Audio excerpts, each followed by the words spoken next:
그러한 찬양을 하지 않았나 싶은데, 하나님에 대한 감사이지만 또 더불어서 하나님께서 우리에게 주신 부모님에 대한 감사를 생각하게 하는 찬양인 것 같습니다.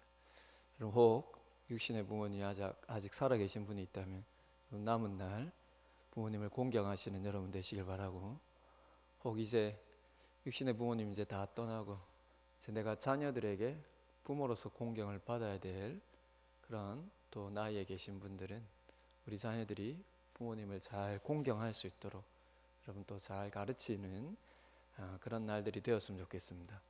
왜냐하면 그건 자녀들에 대한 부모로서 어떤 이기적인 태도가 아니라 말씀에 따른 바 그게 자녀들에게 복이 되기 때문입니다.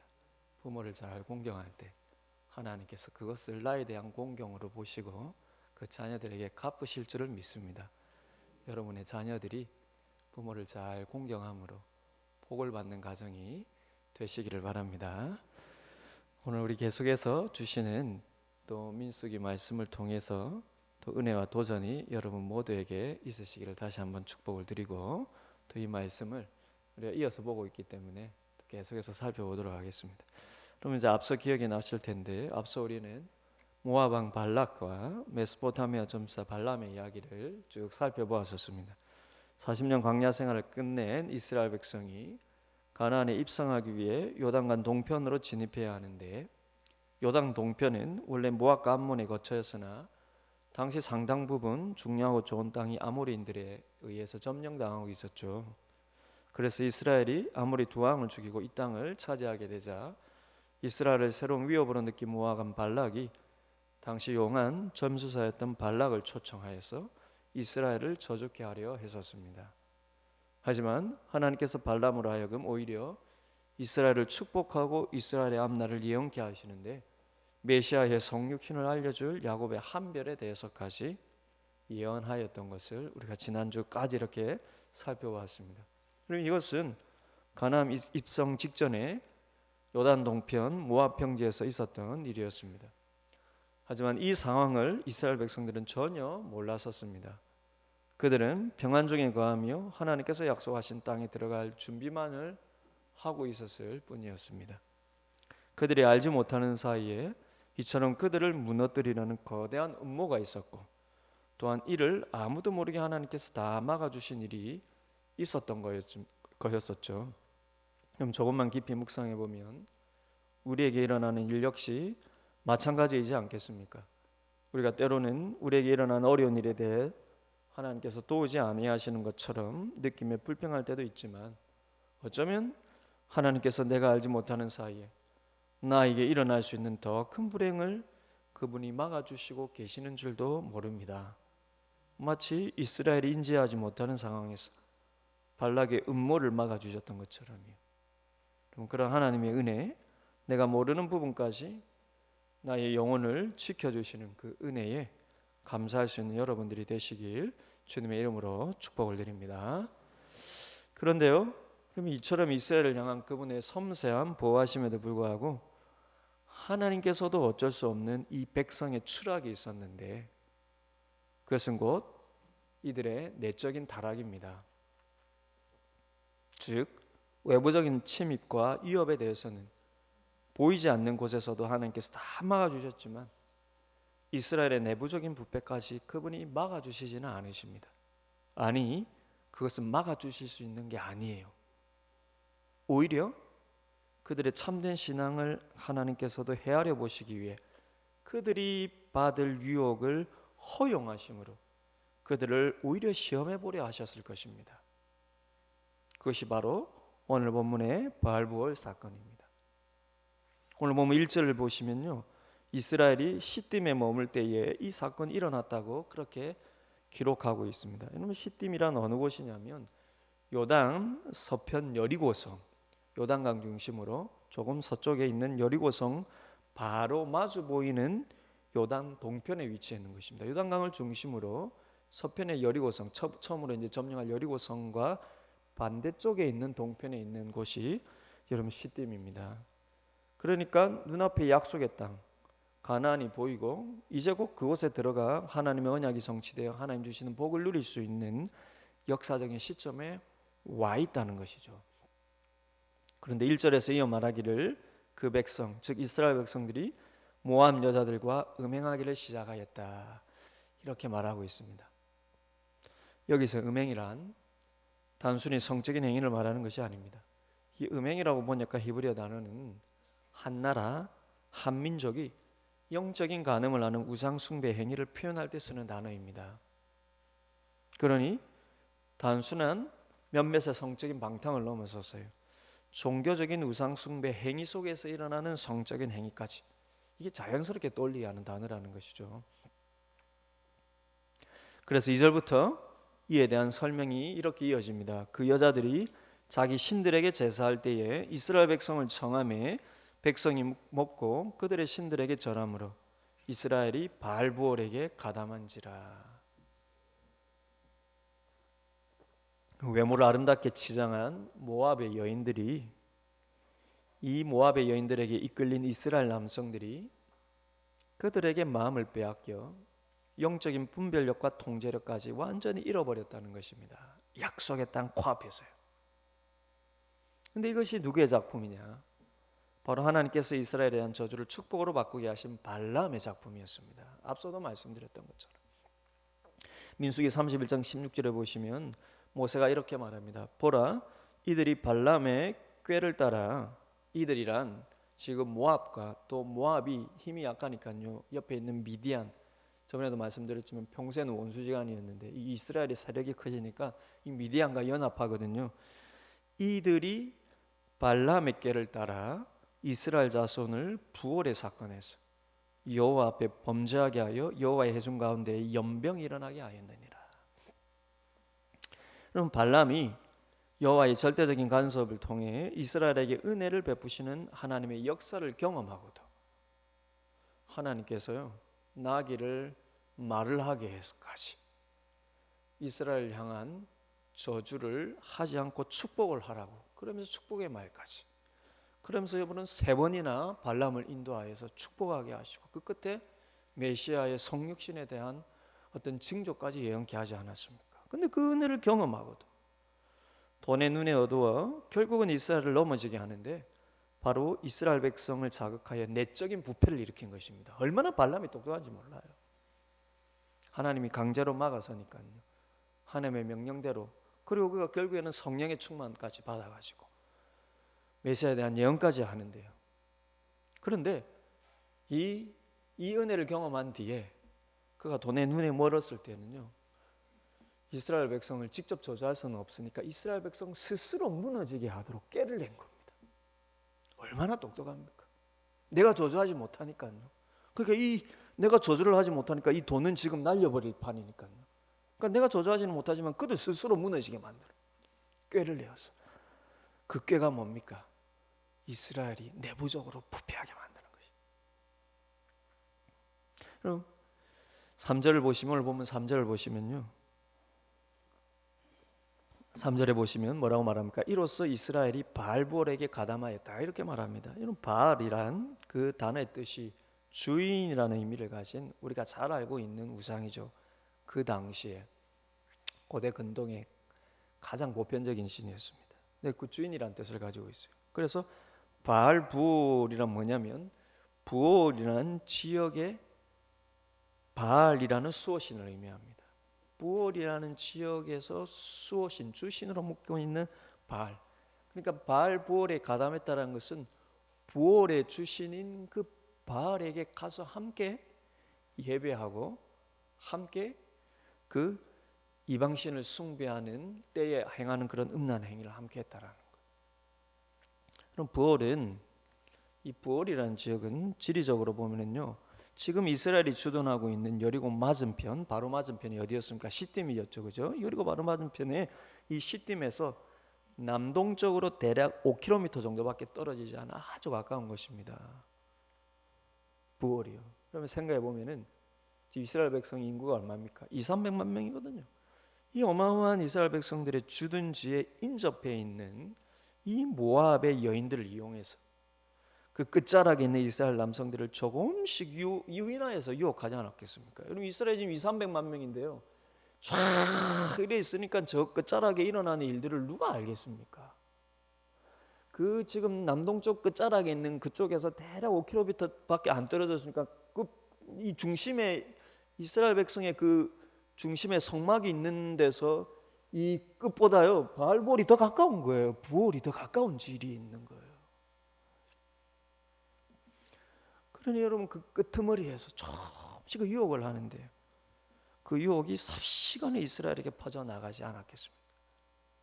근데 이 시점을 보면 이스라엘이 요단 동편에 이 막강한 아모리인들을 이기고요. 그 막강했던 아모리인들을 이기고 그 땅을 차지한 큰 은혜의 날에, 그리고 가나안 점령이라는 더 큰 은혜가 예비된 시점에 이게 일어났다라는 것입니다. 기가 찰 노릇이죠.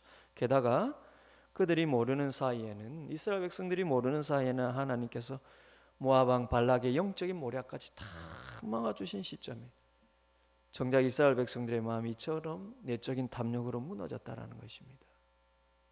마치 40년 전 그들의 부모 세대가 시내산 앞에서 여호와의 임재를 온 회중이 경험하며 하나님과 언약을 맺었음에도 불구하고 곧바로 금송아지 우상 숭배 사건이 일어났던 것처럼 지금 출애굽 이 2세대들도요 이제 약속의 땅에 들어가는 은혜의 이 절정의 시점에 우상 숭배에다가 성적인 타락까지 말할 수 없는 범죄를 저질렀다는 것입니다.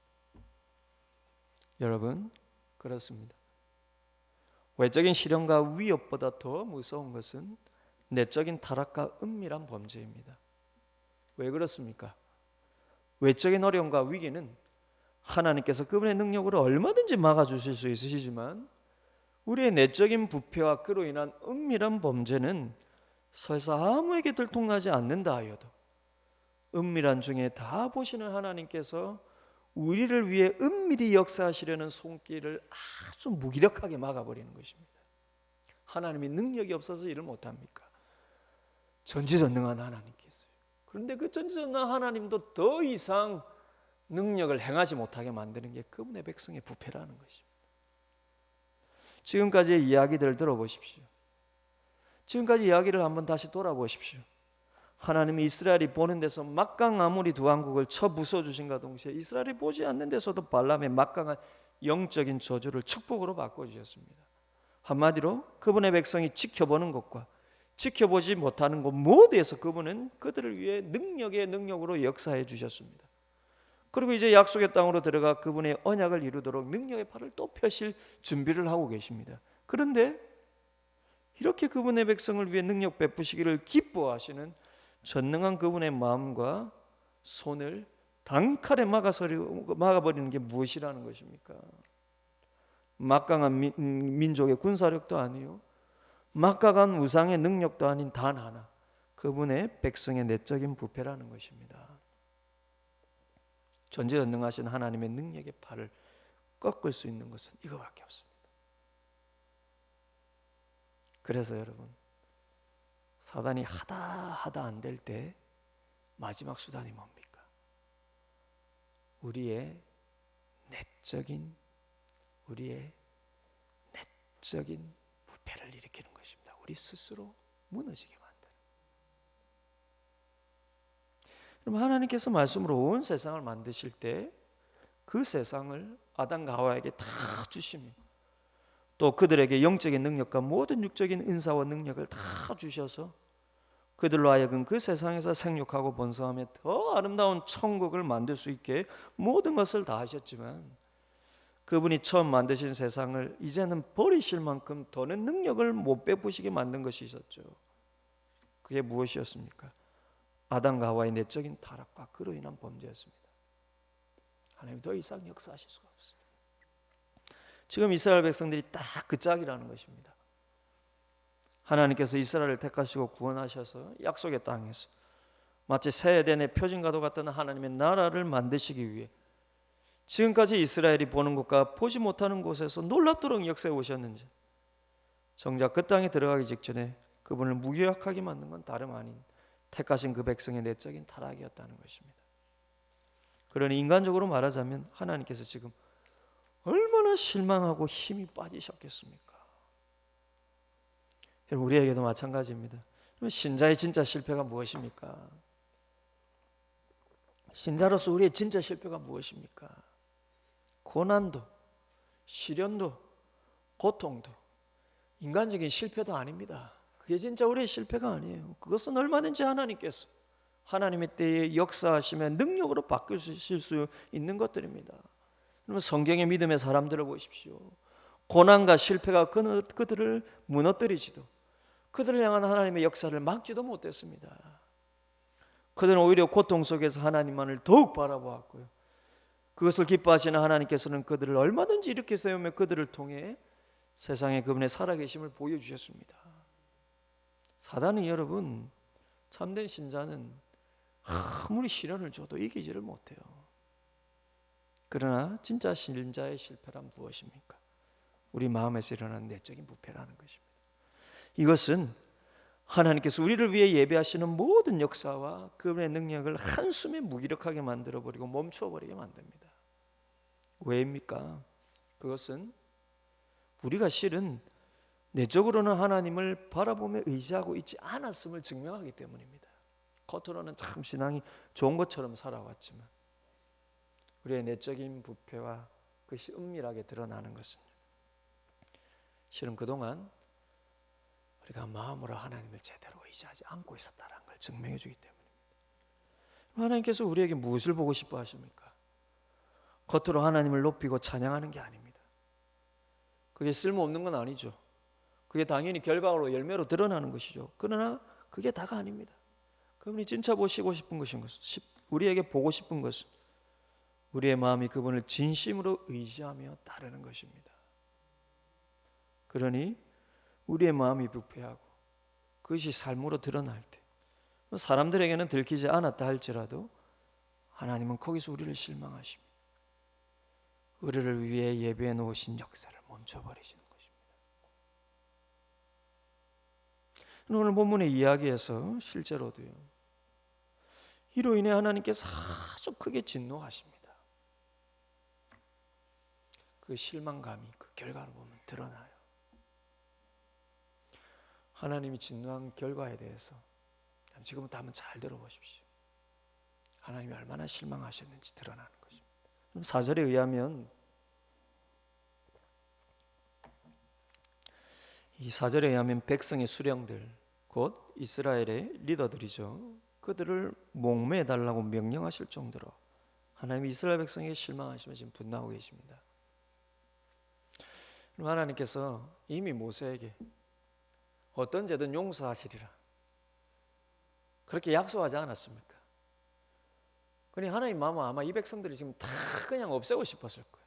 그런데 그 약속을 하셨기 때문에 지금 모세에게 직접 내리는 첫 번째 명령은 리더들을 다 목매달라, 이 정도로 하나님 지금 분노하셨다는 거예요. 아마 하나님께서 리더들에게 책임을 물으시는 것은 이 사건의 제약이 이스라엘 백성들에게 급속히 퍼져나갔음에도 불구하고 리더들이 그대로 방치한 채 내버려 뒀는지도 모르겠습니다. 나중에 보시면 그 가운데 리더들도 있거든요. 이후의 기록을 보면 실제 이 수령들을 다 목매어 달았다라는 내용은 없습니다. 실제 다만 5절을 보시면 모세가 즉각 했던 행동은 이 바알 부올에게 직접 가담한 사람들, 직접 부올에 가가지고 이 우상과 성적인 이 타락을 했던 사람들을 죽이는 것이었습니다. 즉 실제 모압 여인들과 음행하고 그들의 신들에게 가서 저런 자들을 심판했던 것이죠. 그럼에도 불구하고 이 사건에 대한 하나님의 심판의 범위를 보면은 하나님의 분노가 얼마나 크셨는지 충분히 가늠할 수 있습니다. 비록 모세가 백성의 리더들을 목매달지는 않았다 할지라도 이 사건으로 말미암아 하나님께서 직접 이스라엘 백성들을 치셨는데 그 백성들 사이에 연병이 일어난 것이죠. 전염병이 생긴 것입니다. 그래서 전염병으로 죽은 자가 얼마냐? 9절을 보시면 놀랍게도요, 몇 명입니까? 24,000명이었다고 합니다. 여러분 24,000명이면요 대략 당시 이스라엘 전체 인구의 1%입니다. 한 칼에 그냥 치신 거. 지파별로 계산하면 한 지파당 2,000명이나 죽은 셈입니다. 그럼 단일 사건으로 이 정도나 대량으로 죽은 것은 이스라엘 백성이 출애굽한 이후 가장 큰 것입니다. 그럼 앞전에 고라당 반역 사건 때 기억나시죠? 땅이 갈라지고 고라당과 그 그 편에 있던 그 집안이 그 땅에 이렇게 수장이 되는 그 사건이 있지 않았습니까? 그죠? 그리고 고라단과 한편이었던 그 지파의 리더들 250명은 하나님께서 불로 심판을 하셨죠. 근데 그 반역 사건 때 하나님께서 진노하셔서 죽은 사람이 몇 명으로 기록되냐면 14,700명이었습니다. 그러니 지금 사건은요, 오늘 사건은 그때보다도 10,000명이나 더 죽은 것입니다. 그건 2배가 더 죽은 거예요. 그렇다면 여러분, 이 24,000명의 죽음을 어떻게 보아야 할까요? 이 24,000명이 모두 바알볼에 가당한 범죄자였을까요?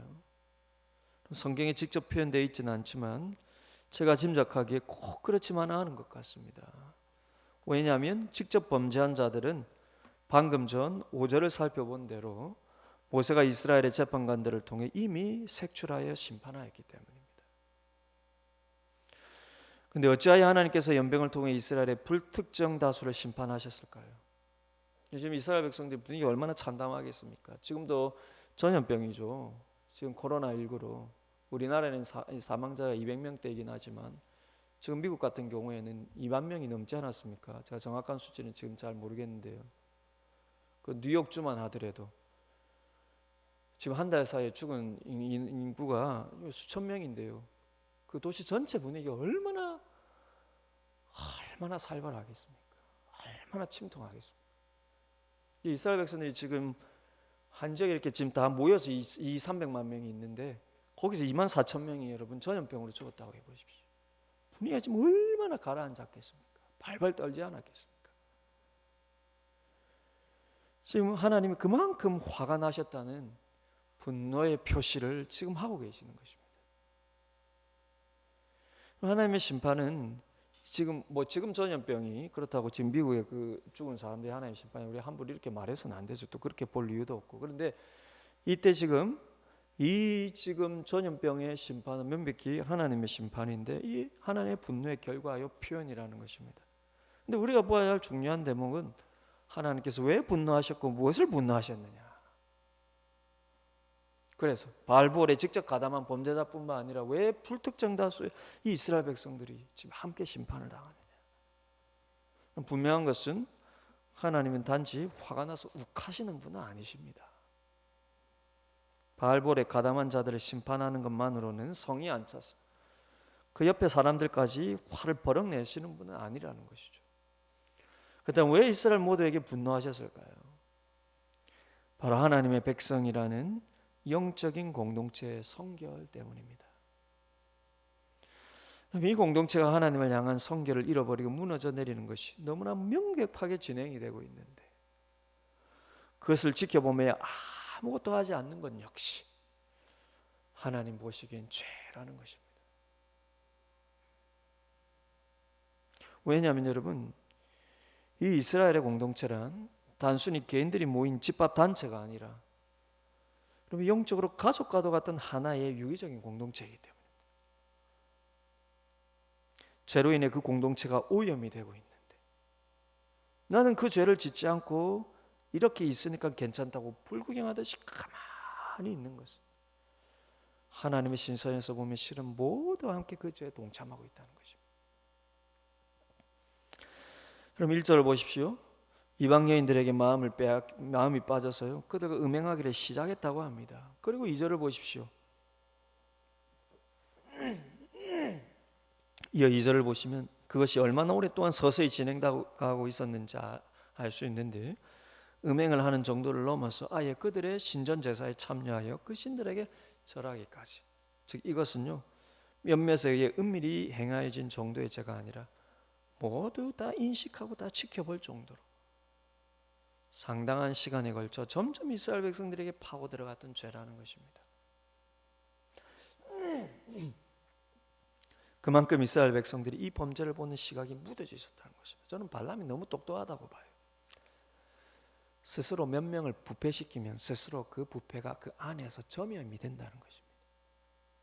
지금 전염병의 전염이 문제가 아니라 하나님 보시기엔 이 죄의 전염이 이토록이나 무서운 것입니다. 발람이 똑똑해요. 그리고 그를 통하여서 사단의 역사가 얼마나 치밀한지 모릅니다. 몇 명 이 영적이고 성적인 쾌락의 맛을 들여서요 부패시켜버리면 그게 스스로 알아서 누룩처럼 퍼져나가는 것입니다. 누룩의 특징이 그것이죠. 누룩은 우리가 보지 못하는 안에서 부풀려 나가는 것입니다. 그래서 무교절에요. 무교절이 무슨 뜻입니까? 누룩을 넣지 않는 빵을 먹는 날이거든요. 왜입니까? 그 누룩이 죄를 상징하기 때문에. 왜 누룩이 죄를 상징하는 것으로 그렇게 그 표징으로 삼았습니까? 누룩의 특징이 그 안에서 겉으로는 보이지 않는데 그 안에서 퍼져나가는 것입니다. 이스라엘 백성들이 얼마나 묻어져 있었느냐면 그 증거가 바로 6절입니다. 6절의 사건이에요. 온 이스라엘 회중이 해막에서 울고 있는데 왜 웁니까? 지금 바알볼의 가담자를 지금 사형을 시키니까요.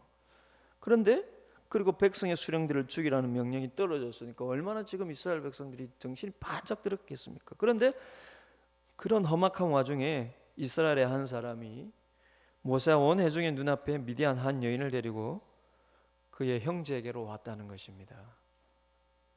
그럼 이스라엘 한 남자가 미디안 한 여자를 데리고 왔다는 것이 무슨 뜻일까요?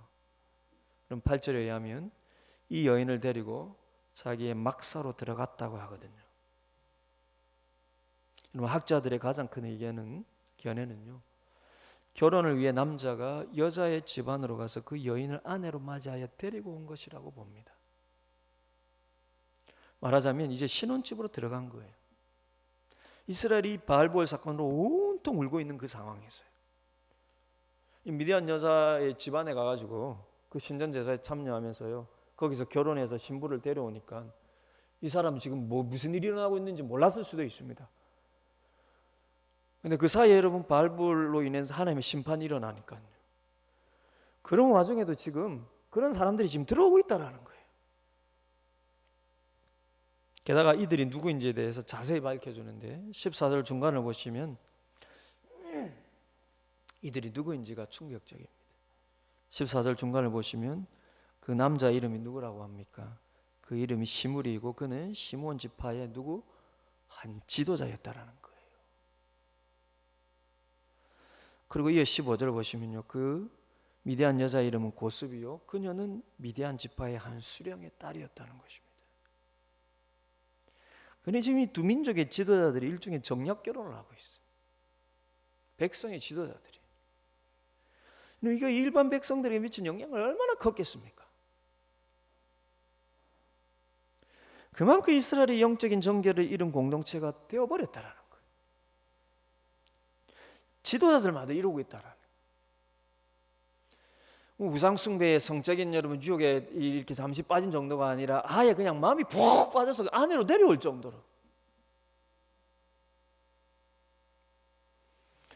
그러면 지금 하나님께서 이들을 데리고 지금 가나안 땅에 들어가서 하나님 나라를 세우려 하시는데요. 들어가기도 직전에 벌써 그 땅이 우상에게 빠지고 그 땅의 여인들에게 여러분 그 여인들이 섬기는 우상을 함께 섬기면서 그 여인을 안으로 데려오고 있는 지도자들이 이 영적인 무감각의 심각성이 11절에 하나님의 말씀에 그대로 표현되어 나타나는데 이 9절은 지금 이 죄의 연장에서 아론의 손자인 비나스가 이스라엘 남자 모한 여인을 미디안 여인이죠. 미디안 여인을 창으로 찔러 죽인 후에 하나님께서 비나스를 칭찬하시는 말씀입니다. 참 여러분 지금 보면은 이게 참 이해하기 힘들 수 있죠. 그 수령들 목매달라는 자체도 이해하기 힘드니까 지금 시각으로 봐서는 안 되겠죠. 이 지금 이 두 남녀를 시몬 지파의 남녀와 미디안 지파의 수령의 딸을 여러분 이 지금 아론의 손자인 비나스가 즉시 그냥 들어가서 그 막사에 들어가서 그 창을 찔렀습니다. 근데 하나님께서 그것을 보고 기뻐하시며 그래서 연병이 그쳐버렸다라는 거예요. 그러면서 하나님께서 11절에서 이렇게 말씀합니다. 제사장 아론의 손자 엘르아살의 아들 비나스가 내 질투심으로 질투하여 이스라엘 자손 중에서 내 노를 돌이켜서 내 질투심으로 그들을 소멸하지 않게 하였도다. 여러분 잘 보십시오. 이 구절을 잘 보십시오. 이 한 구절에 3번씩이나 반복되는 중요한 단어가 있는데 무엇입니까? 질투죠. 누구의 질투입니까? 하나님의 질투라는 겁니다.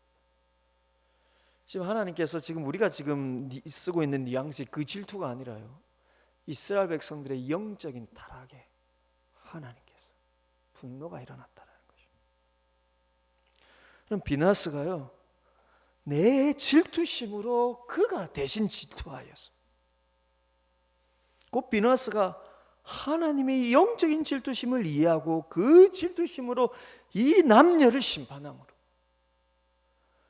하나님께서 이스라엘 전체를 심판하시려 하는 것을 막았다는 것입니다. 11절 끝을 보십시오. 그가 내 질투심으로 그들을 소멸하지 않게 하였다. 그들이 누굽니까? 지금 전염병으로 다 죽어갈 수 있는 이스라엘이죠. 비나스가 내 영적인 질투심을 이해하여서 그 질투심으로 이 지금 시므리와 고스비를 심판함으로 이스라엘 전체에 대한 심판을 막았다라는 거예요. 그럼 여기서 하나님에 대해서 표현의 이 질투라는 게 왜 중요한 단어냐면, 이 진짜 중요한 단어예요. 왜냐하면 이 단어가 제일 처음 등장한 곳이 어디냐면 출애굽기 20장 5절입니다. 출애굽기 20장이 뭐로 유명합니까? 출애굽기 20장은 십계명이에요. 출애굽기 20장 5절에 이 단어가 나옵니다. 그것은, 이 구절은요, 하나님의 성품을 표현하는 하나님의 이름으로 이 질투라는 단어가 쓰이고 있는데, 이 5절은 십계명 중에 우상 숭배와 관련된 제2계명의 말씀입니다. 하나님은 이 지금 40년 전에 이스라엘 출애굽 1세대들이 시내산에 모였을 때 그들에게 강림하시면서 십계명을 주시죠. 그 2계명에 이렇게 말씀하셨습니다. 너를 위하여 새긴 우상을 만들지 말고, 또 위로 하늘에 있는 것이나 아래로 땅에 있는 것이나 땅 아래 물속에 있는 것에 어떤 형상도 만들지 말며 그것들에게 절하지 말며 그것들을 섬기지 말라. 나 내 하나님 여호와는 질투하는 하나님인지. 이 질투는요, 지금 우리가 사람에 대해서 질투하는 이 정도가 아니라 영적인 타락에 대한 하나님의 실망과 배신감을 표현합니다. 나 내 하나님 여호와는 질투하는 하나님인지. 히브리어로 여호와칸나, 이게 하나님의 이름으로 주어진 거 맞죠? 여호와 이레는 무슨 이름입니까? 여호와 이레 뜻이 뭡니까? 하나님이 준비하는 하나님을 뜻하는 하나님에 대한 한 이름의 표현이죠. 여호와칸나는 하나님의 영적으로 질투하는, 내가 구원하는 내 백성이 다른 신에게 빠져 있는 것에 대해서 가만히 보지 못하는, 그래서 여호와칸나, 나는 질투하는 하나님이에요. 질투하는 하나님. 그래서 하나님을 우상으로 만든다든지 하나님과 우상을 겸하여 섬기는 것은 하나님을 향하여 영적으로 간음한 것이요, 그래서 자기 백성에게 유일하게 영광을 받으셔야 하나님의 가장 큰 분노를 일으키는 일이라는 것입니다. 그래서 이 출애굽기 5절 끝까지 보시면요, 이렇게 말씀합니다. 나 내 하나님 여호와는 질투하는 하나님인즉 나를 미워하는 자의 죄를 갚되 하나 아버지로부터 아들에게로 3, 4대까지 이르게 하거니와. 우상을 겸하여 섬기는 것은, 혹은 하나님을 우상처럼 섬기는 것은 하나님의 질투를 일으키는 것이요, 이는 하나님이 오실 때 그분을 미워하는 행위라는 것입니다. 나는 하나님 사랑하여서 이렇게 섬겼는데, 근데 그 방식이 우상을 섬기는 방식이라면 하나님은 자기를 미워하는 것으로 보고 계시다. 하나님의 질투를 일으킵니다. 이 계명이 무슨 뜻이라 했습니까? 여러분, 저번에 1계명은 여러분 내 남편 내버리고 다른 남편에게 가는 것이고, 2계명은 무슨 뜻이라 했습니까? 내가 좋아하는 다른 남자를 이것은 내 남편이야 하고 이렇게 생각하며 착각하며 지내요. 지 머리로는 하나님을 섬겨도요, 그 방식이 하나님 보시기에 우상에 빠져 있으면 나를 미워하는 것이라. 근데 이 계명을 받은 지 불과 2달도 못 되어서, 40년 전에요, 그 출애굽 1세대들이 이 계명을 받은 지 2달도 못 되었어요. 이스라엘 백성들이 영적인 간음의 범죄를 저지르죠. 그것이 바로 금송아지 사건이었지 않습니까? 좀 다들 기억하시겠지만 그때 하나님께서 이스라엘을 모조리 심판에 없애버리고 모세 한 사람을 통해서 다시 시작하려 하시지 않으셨습니까? 그때 모세의 중보로 하나님께서 이스라엘을 용서하시면서 출애굽기 34장 14절을 보시면 이 질투라는 단어를 또다시 한번 사용하시면서 이렇게 이스라엘을 단단히 주의시키십니다. 한번 넘어졌는데 그들을 용서하시면서 하나님이 이렇게 말씀하십니다. 너는 다른 신에게 절하지 말라. 여호와는 질투라 이름하는 질투의 하나님이니라. 이게 금송아지 우상숭배 사건으로 하나님 심판하시려는 것을 모세가 막았었을 때 그들을 용서하시면서 다시 말씀하신 거예요. 다시는 그러지 마라. 나는 질투라 이름하는 질투의 하나님이라. 내 이름은 질투다. 하나님께서 이스라엘 백성들이 입장에서 하나님의 성호는 다 긍정성의 표현입니다. 여호와 이레, 엘샤다이, 여호와 라파, 전능의 하나님, 치료의 하나님, 준비하시는 하나님, 다 우리가 보기에 긍정의 여러분 표현입니다. 그런데 딱 하나 우리의 입장에서 부정적인 느낌의 표현의 하나님 성화인데 그게 바로 하나님 질투예요. 하나님이 여기서 지금 금송아지 우상 숭배 사건으로 하나님 다 한번 용서하시면 하는 말씀이 뭡니까? 내 이름 아예 질투야. 잊지 마. 내 이름은 질투야. 그러면서 다시는 그러지 마라고 하나님 말씀하시는 거죠. 그런데 이때 여러분 40년 전에 이때 다시는 그러지 마 이러시면서 하나님이 바로 이어서 말씀하시는 구절에서 출애굽기 34장에서 이 구절에서 이어서 이런 의미심장한 말을 남기셨습니다. 40년 전에 너는 다른 신에게 절하지 말라. 여호와는 질투라 이름하는 질투의 하나님이라. 너는 삼가 그 땅의 주민과 언약을 세우지 말지니 이는 그들이 모든 신을 음란하게 섬기며 그들의 신들에게 제물을 드리고 너를 청하면 네가 그 제물을 먹을까 함이며 또 내가 그들의 딸들을 내 아들들의 아내로 삼음으로 그들의 딸들이 그들의 신들을 음란하게 섬기며 네 아들에게 그들의 신들을 음란하게 섬기게 할까 함이니라. 여러분 소름 돋지 않습니까? 오늘 본문에 그 부모들이 금송아지 우상 숭배 사건으로 실패했을 때 하나님께서 그들을 용서하시면서 다시는 그러지 마. 나는 질투야. 그러면서 하나님께서 말씀하신 게 거의 예언과도 같아. 왜 우상을 숨기면 안 되는지. 너희들이 그 땅의 백성들과 언약을 맺게 되고 그 땅의 신들을 함께 겸하여 섬기게 되고 그러면 그 땅의 여인들을 너희들이 취하게 되고 그러면 너희 백성들 가운데 하나님의 이름이 사라지게 된다는 것입니다. 그럼 놀랍죠?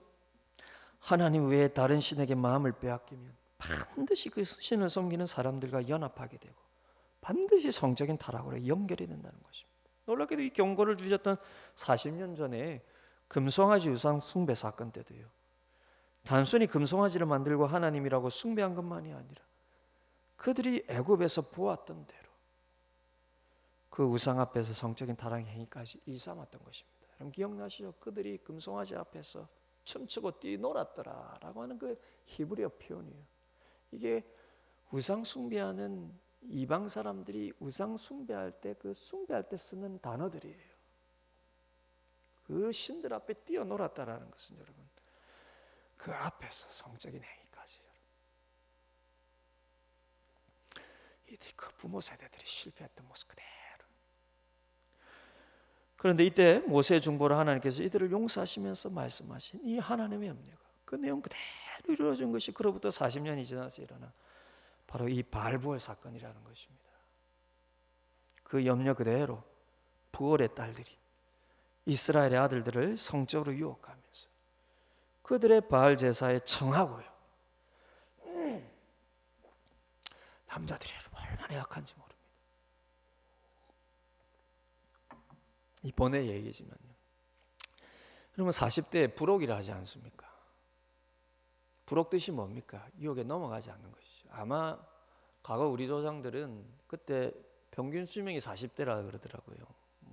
그 어린 나이에 죽은 아이들도 많아서 평균 수명이 낮아졌겠지만 그때는 그만큼 못 먹고 살았으니까. 이 우리나라 왕들도 장수하면 60대, 70대지 않습니까? 그 정도가 장수지 않습니까? 일반 백성들은 40, 50대 다 죽고 그러니 40대면 자기 생을 마감할 때니까 부록이라 할 수도 있겠죠. 그러나 지금 40대는 부록이 아닙니다. 저는 지금 40대는 지금 40, 50대, 30대부터 40대, 50대 그 부록의 의미는 유혹을 받지 않는 안이불자가 아니라 불같은 유혹이지 않을까 싶어요. 얼마나 그 유혹이 심한지 모릅니다.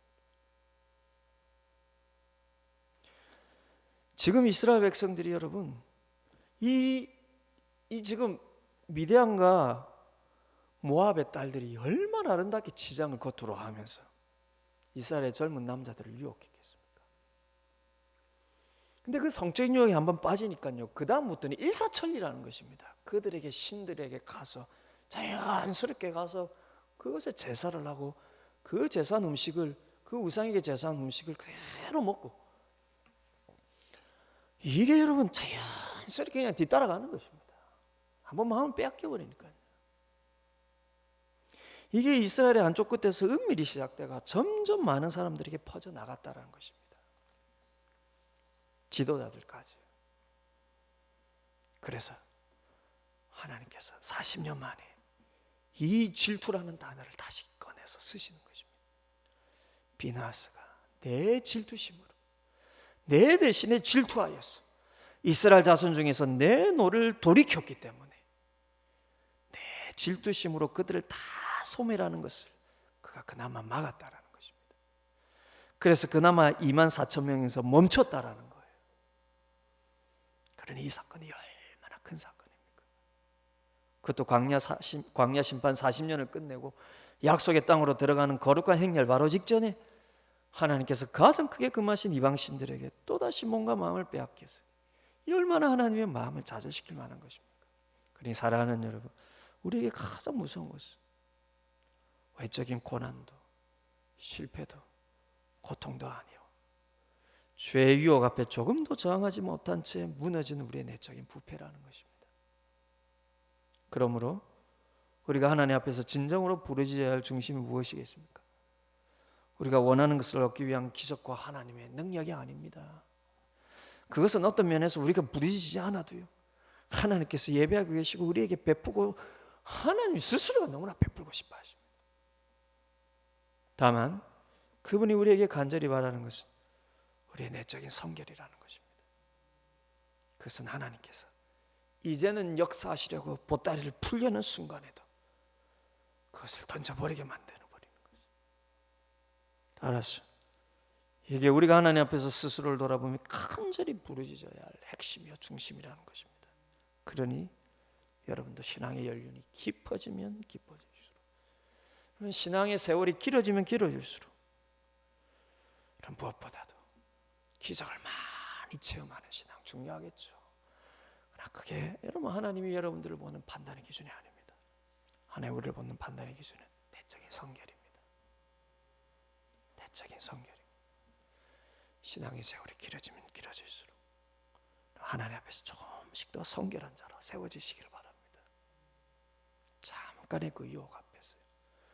저는 이제 저도 참 죄송하지만 이제 50대로 접어드는 나이인데, 제가 요즘 들어서 참 많이 느낀 거, 어르신들 앞에 참 죄송합니다. 참 삶이 더덥다. 삶이 더덥다. 그게 제 허무함에서 그 뭐 이렇게 얘기하는 게 허무함이죠. 허무함인데 그게 영적인 허무함이 아니라 참 얼마 살지 않을 인생인데, 참 더던 인생인데,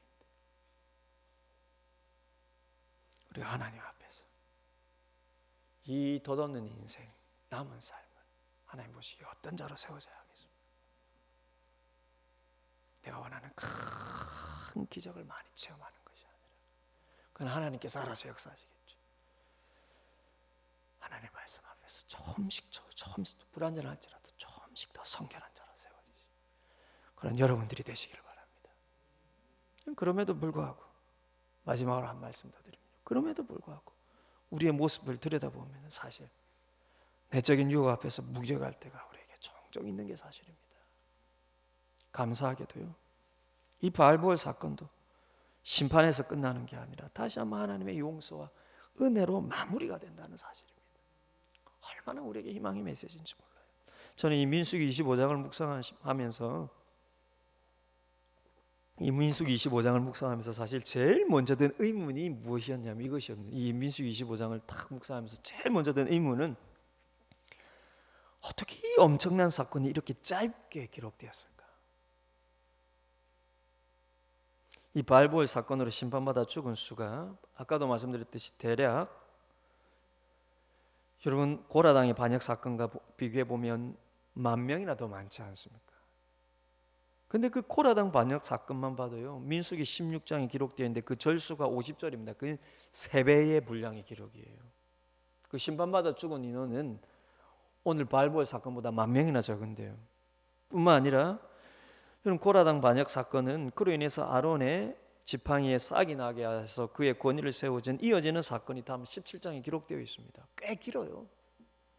그런데 이 발볼 사건은 어떤 면에서 코라당의 반역보다 더 심각한데도 이 범죄는 어찌 이렇게 짧게 기록되었을까요? 제가 묵상하기에는 하나님께 이렇게 실망스러운 이스라엘임에도 불구하고 하나님께서는 그들을 향한 그분의 약속을 버리지 않으시는 표현이지 않을까 싶습니다. 하나님께 얼마나 실망스러운지는 이 사건 앞의 내용과 비교해도 그렇습니다. 하나님께서 이스라엘이 보지 않는 곳에서 발람을 통해 그들을 축복하게 하신 사건의 기록이 얼마나 이어졌습니까? 22장에서 24장이에요. 석 장에 걸쳐서 아주 길고 상세하게 이스라엘이 보지 않는 곳에서 하나님께서 어떻게 역사하셨는지 아주 길게 기록되어 있습니다.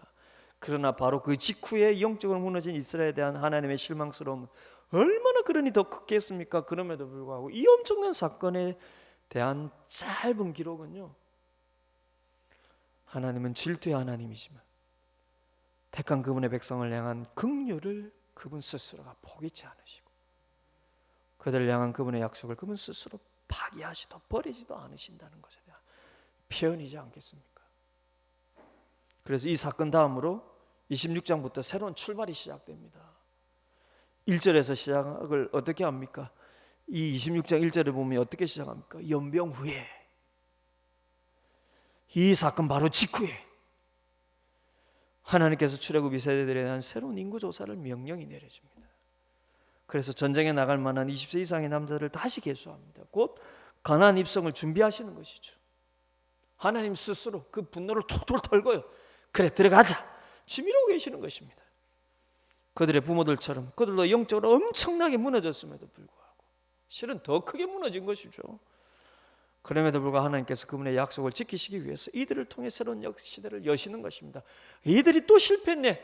그래 40년 너희들 또 기다려. 아이고, 이렇게 하지 않으시고요. 그들의 부모보다, 그러면 그들이 잘나서가 아니죠. 그들은 그 부모들과 달리 새로워서도 전혀 아닙니다.